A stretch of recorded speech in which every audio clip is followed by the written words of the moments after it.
네, 이어서 알아두면 돈이 되는 노동법 알돈노 시간입니다. 자, 아파트 경비원 등 감시 단속직 노동자의 업무 범위가 구체적으로 만들어졌습니다. 자, 그동안 휴식을 제대로 보장받지 못하고 쉴 공간도 없는 열악한 환경 때문에 여러 번 지적을 받아왔는데요. 앞으로는 좀 나아질 수 있을지 자세한 내용 짚어보겠습니다. 방송 들으시면서도 오늘의 주제 이외에도 연차는 어떻게 되는 건가요? 회사에서 휴가를 없앤다는데 이래도 됩니까? 월급을 몇 달째 주지 않고 있는데 어떻게 해야 됩니까? 등등 노무에 대해서 고민 있거나 궁금하신 점 있는 분들은 단문 50원 장문 100원의 유료 문자 샵 0945번으로 보내주시면 됩니다. 또 YTN 라디오 유튜브와 애플리케이션 댓글 창에서도 여러분의 고민을 기다리고 있습니다. 자, 그럼 함께 말씀 나눌 분 모셔보죠. 소나무 노동법률사무소 김효신 노무사 화상으로 연결돼 있군요. 노무사님 안녕하세요. 네, 반갑습니다. 예. 김효신입니다. 생일 축하드립니다. 감사합니다. 예, 지났긴 하지만. 지난 어제였죠? 네네. 예. 다시 한번 축하를 드리고. 네. 예. 슬라굿이 한 번 더 나갑니다. 알겠습니다. 예, 힌트를 좀 부탁드리겠습니다. 자, 오늘의 네. 슬라굿이 문제 굉장히 어렵기 때문에 우리 김효신 노무사님의 힌트를 좀 기다려 보면서 문제 다시 한번 드립니다. 자, 지금 도쿄에서 패럴림픽이 한창입니다. 우리 선수들 이번 도쿄 패럴림픽에 사상 처음으로 한복을 입고 출전을 했습니다. 단복의 장식이며 색깔까지 하나하나 뜻깊은 의미를 가졌는데요. 덧 조고리 기세 동정 부분엔 금메달을 기원하는 금박을 새기고 등 뒤판엔 자수로 용맹과 정의를 상징하는 호랑이 2마리. 자, 조선시대 무관의 관복 앞뒤에 부착했던 쌍호 흉배를 붙였습니다. 자, 게다가 조선 후기 고위 관원의 관복에서 모티브를 따 핑크 계열인 훈색을 선택했다고 합니다. 자, 오늘 우리 선수들 수영과 탁구, 농구, 역도 등에 출전한다고 하는데 관복의 의미처럼 멋있는 경기 치르고 돌아오길 바라겠고요. 문제 나갑니다. 선수 단복의 모티브가 된 정 3품 이상의 관직을 가진 이들을 부르는 이 말은 무엇일까요? 1번 당분간, 2번 당상관, 3번 박물관, 4번 좌우지간. 자, 단문 50원 장문 100원의 유료 문자 샵 0945번으로 정답을 보내주시면 되고요. 9024번님께서는 정답 당산역 하셨는데 이게 굉장히 비슷해요. 정답은 아닙니다만 비슷하고. 자, 김효신 노무사의 힌트를 좀 들어보도록 할 텐데 좀 비웃으신 것 같아요. 보기를 듣고 나서. 예, 예. 그렇죠. 다른 거는, 요거보다는 이제 제가 재미를 추구해 드려야 되다 보니까, 네. 재미와 또 정답에 대한 것도 드려야 되다 보니까 항상 고민이 많네요. 그 힌트를 드려볼까요, 그럼? 예, 주시죠. 다른 거 다 아실 것 같은데, 이게 조금 유치할 수도 있는데요. 예. 한번 해보겠습니다. 예. 숭구리 당상, 숭당상, 수구수구 당상, 숭상상. 요거면 되지 않을까요? 신박하다. 이런 힌트는 천재인데요? 뭐라고요? 다시 한 번만 좀 부탁드릴게요. 뭐라고요? 숭구리 당상, 숭당상. 수구수구 상상, 숭당상. 예, 요 정도면 다들 아실 것 같은데. 만약에 연말에 이런 거 저 대상 같은 거 있으면 다 자네가 대상일세. 알겠습니다. 괜찮았습니다. 역대 최고였어요. 역대 최고. 이게 어떻게 사람의 머리에서 나올 만한 힌트인가 이게? 너무 좋아요. 감사합니다. 많은 분들이 아마 이거 듣고 이게 정답이구나라고 오늘 또 하나의 지식을 얻고 가실 것 같습니다. 네. 자, 오늘 소식도 좀 굉장히 반가운데요. 저희가 사실 그동안 슬기로운 라디오 생활 이 노무 상담 코너를 통해서 경비원 분들의 어떤 근무 환경을 여러 번 좀 조명을 했었잖아요. 네, 맞습니다. 자, 공동주택 경비원들의 업무 범위가 좀 구체적으로 정해졌다면서요. 네, 맞습니다.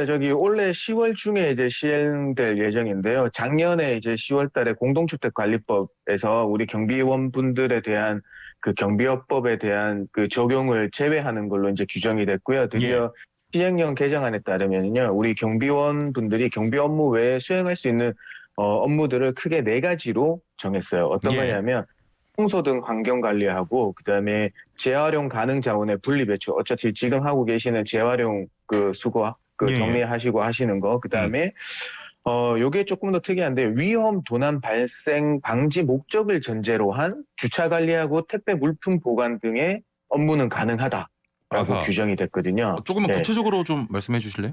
네. 그래서 뭐 네. 기존에 지금 계속 하고 계셨던 일들이 그대로 그냥 시행령에 규정되는 것 같아요. 첫 번째는 청소 등 아. 환경 관리, 주변 그러니까 뭐 낙엽이나 예. 요런 거 주변 환경 관리 다 가능하시고요. 그다음에 우리 음. 재활용 용품의 분리 배출 그렇죠. 도와주시는 예. 거. 예. 예, 그다음에 주차 관리하고 택배 물품 우리 경비실에 보관해 두시는 거. 예, 아. 그 정도로 한정이 되었습니다. 예. 아니 그 노무사님 예전에 한 아파트 네. 보니까요. 네. 주차를 주민들의 주차를 하는 그런 아파트 단지도 있었어요. 경비원분들이. 그렇죠. 이제는 네, 이제 뭐 그런 게 당연히 안 되는 거죠? 예, 이건 안 돼요. 왜냐하면 예. 예전에 이제 요거는 그냥 다 검색하시면 나오니까 여기 압구정동에 있는 그 어떤 아파트인데요. 예예. 거기에는 발렛 주차를 직접 우리 경비원분들이 하고 계셨어요. 그러니까 예. 주차를 키를 맡겨 놓으면 예. 차 빼주시고 다시 하시고 이러니까 이제 이런 거 안 된다는 아 거예요. 그렇죠. 예, 예, 예. 예. 자, 경비원분들의 업무 범위가 좀 정해졌습니다. 이제 그렇죠. 정말 경비원분들이요. 뭐가 힘드냐면 물론 네, 고충들이 그 안에서 너무 많습니다만 업무가 너무 많은 거예요, 사실. 자, 이제 네. 업무 범위가 정해졌고 할 수 있는 일을 정했으면 그러면 할 수 없는 일도 좀 정해둔 겁니까? 네, 맞습니다. 뭐 아까 좀 전에 말씀드렸다시피 개인 차량 이동, 우리 소위 말하는 발렛 주차 절대 못 하고요. 예. 그다음에 택배 물품 세대 간 배달하시는 거, 그것도 할 수 없습니다. 예예. 그다음에 또 제일 중요한 게 우리 관리사무소에 해야 될 일을 우리 경비원분들한테 시키시는 데가 있거든요. 그래서 예. 관리사무소 일반 사무 보조 업무 등 이거는 못하게 돼 있다. 못하게 해라. 네, 요렇게 정해 있습니다. 예. 네. 자, 제한 업무 중에 제한 업무의 관리사무소의 일반 사무보조 업무 이거 어떤 일입니까 이게? 요거는 뭐 다들 한번 보셨을 텐데, 예. 우리 뭐 입주자 대표에서 결의된 거 우리 또 뭐 입주민들한테 각종 동의서 받아야 되는 거 있잖아요. 예예. 그 각종 동의서를 우리 실제로 뭐 관리사무소에 해야 되거나 입주자 대표회에서 해야 되는데 경비원 분들이 이렇게 받으시는 경우들이 있어요. 예. 그래서 요거 각종 동의서 받는 것 안 되고요. 그다음에 특히 뭐 전기가스 검침 업무 안 된다고 해놨는데요. 특히나 이런 게 이루어지는 게 우리 중앙 난방 방식에 사시는 입주민들 같은 경우에는 예예. 이런 난방에 점검할 때가 있거든요. 그럴 예. 때 지원하시는 거 안 된다. 아. 요런 게 뭐 관리사무소 일반 사무 보조 업무에 해당되고 이런 거는 경비원들이 해서는 안 된다고 규정됐습니다. 예. 그 8177번님께서 경비원 네. 분들에게 전구 갈아달라고 하는 건 괜찮은 건가요? 이런 거 부탁하는 주민들이 있다고 들었거든요라고 하셨습니다. 요게 바로 우리 아파트 관리사무소에서 기술 채용하신 공용 부분의 수립 보조 업무거든요. 예예. 그래서 요거는 경비원 분들이 우리가 소위 해야 되는 도난 발생 목적을 전제로 한 그다음에 뭐 그런 경비 업무에서 벗어난 거기 때문에 예. 허용되지 않습니다. 아 예. 그렇군요. 그거는 관리사무소에서 고용되신 경비 업무 하시는 말고 우리는 소위 말하는 그냥 공무 보시는 분들 있잖아요. 예예. 그분들이 와서 해주셔야 돼요. 아 그렇습니다. 네. 그러면 이 법은 우리가 흔히 알고 있는 공동주택 즉 그 아파트라면 이게 모두가 적용이 되는 겁니까? 그렇진 않습니다. 아파트라고 해서 다 적용되는 건 아니고요. 예예. 여기 자치관리로, 그러니까 공동주택 운영 방식을 자치관리로 정하시고, 그 다음에 경비원을 직접 고용하고 운영하고 있는 소규모 공동주택은 해당 사항이 없거든요. 예예. 그래서 이 소규모 공동주택이 어떤 범위냐 하면, 그냥 알려드리면 150세대 미만이거나 아니면 뭐 승강기 없거나 중앙 난방 방식이 아닌 300세대 미만의 그 비의무 관리 대상을 말씀드리는 거거든요. 예. 그래서 여기는 처음부터 경비업법 적용 대상이 아니라서 요 부분들은 해당 안 되고 아까 말씀드린 소규모 말고는 다 적용되는 겁니다. 예, 알겠습니다. 자, 그러면 이런 규정이 구속력을 가지려면 네, 결국에는 뭐 위반했을 때 처벌이 있어야 되는 거 아니겠습니까? 그렇죠. 위반하면 처벌이 있나요, 이거? 네, 있습니다. 예. 이거는 가장 중요한 게 우리 경비업 하시는 사업주가 이런 일을 방치하거나 하셨다고 하면 경비업 허가 취소되고요. 그다음에 그 외에 입주자나 입주자 대표회의에서 우리 허용된 업무 외에 지시하셨다고 하시면 지자체에서 1천만 원 이하 과태료도 부과하게 돼 있거든요. 예예. 그래서 이렇게 벌칙을 마련돼 두고 있어서 뭐 조금 잘 정착이 됐으면 좋겠습니다. 그렇습니다. 네. 자, 노동부에서 경비 근로자분들의 근무 환경 개선을 위해서 근로감독관 직무 규정 개정안을 만들어 예고를 했다고 합니다. 먼저 네. 그동안 문제가 됐던 휴게시설의 기준을 구체적으로 정했다는데 어떻게 네. 정했습니까? 뭐 사실 뭐 근로감독관 직무 규정이라고 해서 우리 노동부 근로감독관이 나올 때 어떤 별도의 휴게 시설이나 수면 시설에 대한 기준을 뭐 해야 된다, 마련해야 된다만 돼 있고 그 기준에 구체적인 기준이 없었거든요. 예. 그래서 뭐 뉴스에 보도되거나 언론 보도될 때 정말 저기서 정말 실수했을까 하는 생각이 들 정도의 열악한 환경들이 많았잖아요. 예예. 그래서 이번에는 그냥 일정 기준 충족하는 별도 수면 시설하고 휴게 시설 갖춰야 된다. 그래야지 우리 감시 단속적 근로자 승인을 해줄 거다라는 지침을 세웠습니다. 예. 네. 그러면 뭐 예를 들면 이렇게 폭염이 심할 때 사실 에어컨 안 돼 있는 그런 공간들 많았지 않습니까? 네. 네. 그러면 이제 그런 것들을 설치를 해줘야 되는 거예요? 네, 맞아요. 그냥 예. 이제 적정한 실내 온도, 우리 여름에는 예. 뭐 여기서 20도에서 28도씨 이하대로 유지할 수 있는 냉방 시설, 그다음에 겨울에는 18도에서 22도씨 이상, 22도씨 내에서 유지할 수 있는 난방 시설을 갖춰야 되고요. 예. 그다음에 수면을 하셔야 되는데 휴게하고 수면하실 때 휴식을 취하기 어려울 정도로 소음이 발생하는 곳은 안 됩니다. 예예. 네. 그다음에 식수나 최소한의 우리가 휴게할 때 필요한 것들 있죠. 뭐 식수를 비치해두든가, 그다음에 청결을 유지하든가, 그다음에 어떤 우리가 보면 휴게시설이라고 해놓고 어디 창고 같은데 막 수납하고 노는데 그런 데에다가 휴게시설 만들어놨다고, 소파 갖다 놨다고 휴게시설이다라고 얘기하는 걸 종종 볼 수 있거든요. 아, 그렇죠. 그런데 각종 물품을 보관하는 수납창고나 수납 공간에 휴게시설은 마련해서는 안 된다. 예. 거기까지 규정이 됐습니다. 자, 이런 근로 조건을 제대로 알지 못해서 불이익을 당하는 경우도 있잖아요. 네네. 경비 근로자분들이 이런 내용을 좀 쉽게 알 수 있어야 할 것 같은데 네. 또 잘 지켜지는 것도 문제 중요한 거 아니겠습니까? 네, 그렇죠. 예. 왜냐하면 이게 사실 기존에 우리가 뭐 근로자 개인들한테 그다지 뭐 자세하게 알려주시고 그런 게 아니었거든요. 예예. 그래서 이번에는 뭐 근로시간이, 왜냐하면 감시 단속적 근로자 같은 경우에는 근로시간들의 적용이 제외되니까 그걸 제외된다는 사실을 근로계약서에 명시 지금 하도록만 되어 있는 건데, 그 개정안 같은 경우에는요, 이거 외에도 수면 시간을 포함해 휴게 시간이 근로 시간보다 짧아야 된다라고 규정됐고요. 그다음에 휴게 시간을 진짜 정말 보장하기 위해서 우리 뭐 초소나 이런데 외부 알림판을 부착하고, 그다음에 불을 끄고 소등 조치하고, 그다음에 입주민 안내 등의 조치를 취하고요. 가장 중요한 게 월 평균 4회 이상의 휴무를 보장하도록 그렇게까지 규정됐습니다. 예예. 네. 노무사님, 이거 어떻게 평가하세요? 좋은 개정안이라고 보십니까? 네. 왜냐하면 뭐 항상 제가 말씀드리지만은 뭐든지 한 발자국 나아가야 되는 거거든요.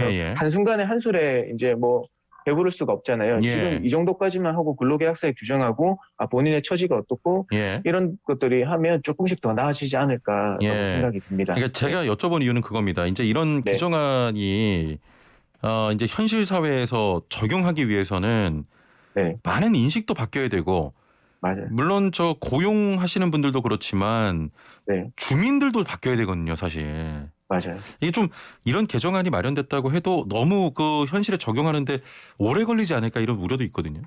네, 그래서 우리 뭐 인식 개선이 제일 중요하죠, 사실. 우리가 왜냐하면 그동안 경비원 하시는 분들은 실버 산업의 뭐 일자리 창출이라는 측면을 바라봐서 그런지 사업주가 우리 입주민들이 경비원분들을 대하는 모습들을 보면 조금 정말 저래도 되냐 생각할 정도로 하대하시는 분들도 있고 그런 분들이 많아요. 근데 요즘에 점점 인식이 좋아지고 있으셔가지고 아직 사회적으로 조금 더 확산이 됐으면 좋겠어요. 어차피 일하시는 분들이잖아요. 그러니까 그 업무의 범위를 명확하고 그 업무만 각자 맡은 일을 열심히 하고 그걸 잘 해낼 수 있도록 마련해 주는 거, 그게 제일 필요하죠. 자, 5585번님. 경비관리원에게 폭언하는 사람을 발견했을 때 어떻게 대처할 수 있나요? 라고 하셨네요. 요거는 우리 경비원분들한테 폭언하는 대상이 누군지가 중요해요. 그러니까 만약에 관리사무소나 입주자 대표회의에 우리 구성원 중에 한 분이다고 결국에는 직장 내 괴롭힘에 해당될 거고요. 대신에 이제 입주민 이나 다른 부분이 입주민이나 제3자의 같으면 우리가 뭐 바로 이분들을 처벌할 수 있는 건 없으니까요. 우리 관리사무소나 입주자 대표에 뭐 영향이 있으면 그쪽에다가 그런 데 방어 조치를 요구하실 수 있죠. 네. 알겠습니다. 7479번님께서는 숭구리당당 역대급 힌트라고 하시면서 괜찮으세요? 노무사님도 점점 좀 이상해져 가는 것 같다고. 원래 좀 가장 정상적인 게스트였는데 좀 많이 좀 변해가고 있다 이런 견해를 주셨습니다. 어떻게 보세요? 저도 재미를 추구해 드리려고 했는데 네, 제 심정을 알아주시기 바랍니다. 자, 0214번님. 52시간제를 시행하면서 일주일에 연차 1개 쓰고 41시간을 일했을 때 연차 일은 실근무가 아니라서 토요일에 일해도 된다고 하는데요. 이게 맞는 얘기입니까? 라고 하셨습니다. 네, 맞아요. 우리가 이걸 생각하실 게 52시간은 결국에는 실근로 시간을 얘기하는 거예요. 내가 직접 근로한 시간을 말하는 거기 때문에 예. 그 일주일 우리가 소정 근로 일해야 되는 날들 사이에 유급 휴일이 끼어 있거나 이것처럼 유급으로 인정되는 휴가가 있으면 그 시간에 일을 우리가 유급으로 인정받는 거, 그러니까 월급에 손실 없이 쉬는 거하고는 별개로 일을 안 하셨기 때문에 52시간제 산정할 때는 그만큼 시간이 줄어들어서 결국에는 토요일에 연장을 할 수 있다는 얘기가 나오거든요. 그럼 맞는 얘기네요? 네, 알고 계시는 대로 그거는 사실입니다. 예. 네. 러브 HJ님께서는 요양보호사 3시간 정도 일하시는 분들 일요일이나 공휴일 일하실 땐 시급의 몇 %를 좀 드려야 되나요? 라고 여쭤보셨네요. 이 요양보호사분들 같은 경우에는 두 부류로 나눠져 있어요. 주간만 하시는 분들이나 아니면 대개 요양보호사들은 주주야야 비비 형태로, 그러니까 비는 비번을 말씀드리는데요. 주간, 야간, 비번 이런 형태로 교대제 근무로 돌아가시는 분들이 많아요. 예. 네, 그렇기 때문에 이 유급 휴일에 대한 이 일요일이 무조건 유급 휴일로서 된다고 말씀을 못 드리는 건 먼저 원칙이라는 거 말씀드리고요. 그렇지 않고 주간 근무인데 일요일 날 하셨다고 하면 통상 시급의 1.5배를 드리면 되는 거예요. 알겠습니다. 네. 7924번님. 법안이 마련된 건 반가운 소식인데 업무 범위가 줄어들면서 오히려 경비원 고용 불안이 발생할 수 있다는데 이런 문제에 대한 조치도 있나요? 라고 하셨습니다. 사실 뭐 그게 업무 범위 규정에서 이게 뭐 고용 불안에 대해서 생각하시는 분들이 있을 거예요. 근데 뭐 당국의 입장을 들어보면요. 그동안 이 업무 범위에 대한 갈등이 너무 심각해 와서 그에 대한 파생되는 문제점들이 더 많았다. 그래서 뭐 업무 범위 축소는 이제 불가피한 면이 있으니까 규정을 한 거고요. 그다음에 고용 범위는 뭐 잘 없을 거다. 어차피 업무 범위 축소했으니까 또 요 환경에서 다시 우리 소위 말하는 세팅이 되지 않겠냐 이런 입장인 것 같아요. 뭐 물론 이게 안에서 다른 고용이나 뭐 이런 조정이 일어날 수도 있겠지만 일시적일 거다라는 생각을 가지고 있는 것 같습니다. 자, 3952번님. 경비원에게 허용된 업무 외의 업무를 근로계약서에 기재하고 요구할 경우에는 어떻게 해야 됩니까? 라고 물어보셨습니다. 아까 말씀드렸다시피 우리 이제 시행령 법 그다음에 시행령 대통령령으로 규정을 했기 때문에요. 아무리 근로계약서에 기재했다고 그 부분은 무효가 되는 거예요. 그 허용 업무 외에 기재를 해놨으면요. 그래서 여기 위반하면 가태료거든요. 사실 이게 근로계약서에 그렇게 적지는 않을 거고 우리가 다시 아까도 우리 아나운서님이 말씀하셨다시피 계약서에는 법대로 그냥 그대로 규정해놨지만 실무로 돌아와서 알게 모르게 그런 다른 업무를 시켰을 때 도대체 우리가 이걸 어떻게 입증을 해내고 여기에 대한 그 조치를 이끌어낼 거냐 하는 문제가 제가 더 걱정이 되긴 하거든요. 그런 게.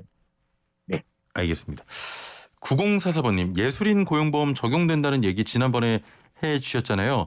저는 프리랜서인데 지난 1월부터 가입했다가 5월에 실직이 됐거든요. 저는 그럼 실업급여에 해당이 안 됩니까? 라고 물어보셨습니다. 요거는 제가 지금 가입을 하셨다가 하셨다니까 이 실업급여 수급 조건에 대해서 말씀을 드려야 될 것 같아요. 이거는 약간 우리 일반 근로자 같은 경우에는 뭐 18개월 내 180일 이상의 뭐 고용보험 피보험 자격이 취득돼 있어야 된다는 건데 요거보다는 프리랜서는 뭐 다른 조건들이 있어요. 그래서 제가 지금 여기서 바로 생각이 안 나서 말씀드릴 수는 없지만은 제가 사이트 하나를 알려드릴게요. 거기에 들어가시면 그 다 나와요. 첫 번째는 ei.go.kr이에요. 여기가 고용보험 사이트거든요. 거기에 가서 보면 고용보험 개인 혜택을 눌러보시면 여기에 대한 설명이 나와 있고요. 아니면 예술인 고용보험을 말씀하셨다고 하니까 그 우리 포털 사이트에 저기 예. 예술인 복지재단이라고 치시면 예, 거기에서 이 예술인 고용보험에 대한 설명에 대한 그 홈페이지라고 할까요? 그걸 잘 마련해놨어요. 아, 그래요? 예. 네네. 예술인 복지재단. 그쪽으로, 예, 예, 그쪽으로 한번 들어가 보죠. 예, 알겠습니다. 네. 자, 오늘 말씀은 여기까지 듣도록 하고요. 다시 네. 한번 그 힌트가 방송보다 더 훌륭했다. 오늘 그 인터뷰 내용보다. 네. 예, 다음 주에 또 뵙도록 하겠습니다. 감사합니다.